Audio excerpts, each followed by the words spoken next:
Morning to you. Daybreak Show here. Morning, Spencer. Good morning. Great guest, as usual, Fridays at this time, Dr. Alex Apostle from the Shelton School District. Good morning, sir. Jeff. Good morning, Spencer. Good Great morning. to be here. Good to see you. And first things first, lots of folks have been mentioning, and as you drive by the schools, we're seeing a lot of water in the parking lots and things like that. What's going on with that? No question. And it is a real issue that we're honing in on with contractors, with engineers, and with the city, too. Obviously, we've had a lot of water, Yes. a lot of rain, Unprecedented and more amounts. coming. But just the same, that we should not have the flooding that we're having. There's just no way that's acceptable, and so we're working on it as we speak. Something needs to be done, obviously. We can't have a brand new, huge addition to our school, high school, and then a new parking lot that we paid a lot of money for that has these kinds of problems. It's just totally unacceptable.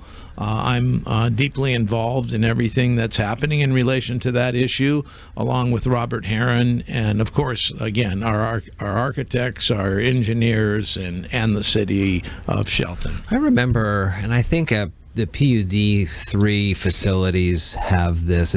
It's one of those newfangled Porous parking lots. Does the school district have that, or is it kind of the traditional one? Yeah, I think it's very traditional. Okay. If I'm not mistaken, I've heard about the one that you're talking about, that material, but I don't believe we have that. Okay. No.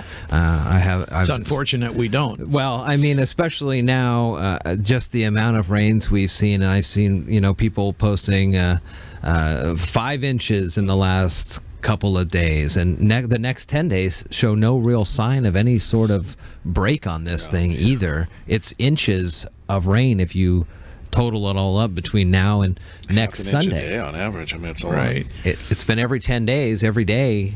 We put something online yesterday right away to everybody on our online to explain what was going on, and our maintenance and operation crew were out there within minutes of what was going on, pumping water out to where we could pump it out to. But just the same, this is something that needs to be rectified as soon as possible. We thought we had it under control a couple weeks ago, but then the rains increased, and we're in basically the same position again. We were seeing roads all around the county that are being closed down for safety of travel and things like that. Right. So it's a very wet stretch that we've had. The parking lot and the beautiful new facilities come from that bond vote that the city and the city residents voted in favor of a couple years back. That is different than what folks will be asked to be voting on here shortly when it comes to the levy. Yes. We've been talking with supers all around our area about their needs and how each of the different school districts have their own numbers when it comes to per thousand on their things there. And what we've kind of all come away with as we've talked with them is that the gist of the matter is the state mandates a certain amount of things, but the funds coming from the state don't fully fulfill those needs. That's right. And that's where these levy dollars come in. And something to think about, too, is that this has been a used source of income for many, many cycles, many, many years, Yes. and where it's become kind of a I guess you become accustomed to it in a sense. You budget around it, I guess. Absolutely we do. And this is a replacement levy. Our taxpayers are paying $250 per thousand right now, and the way we're figuring it'll be a little less, like about $241 per thousand.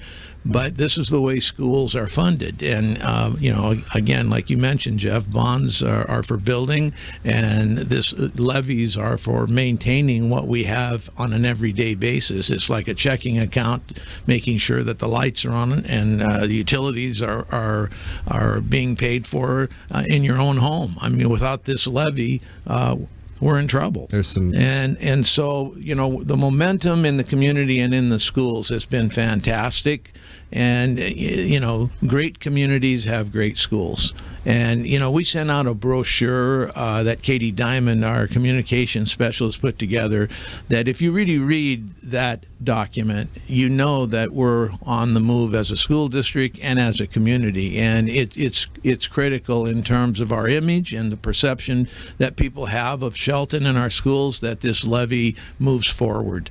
So it's very important to keep things moving in the direction that we're going. That's why that 50+1, I mean, it's so important to really kind of shore up that support and have a good cushion there, because it can't be that volatile. We want to send a message that the Shelton schools and the Shelton community are on the move, and that, we love our kids. And we've made that statement many times historically before. So this is no exception. This is a levy that I believe will take us to the top. I really do.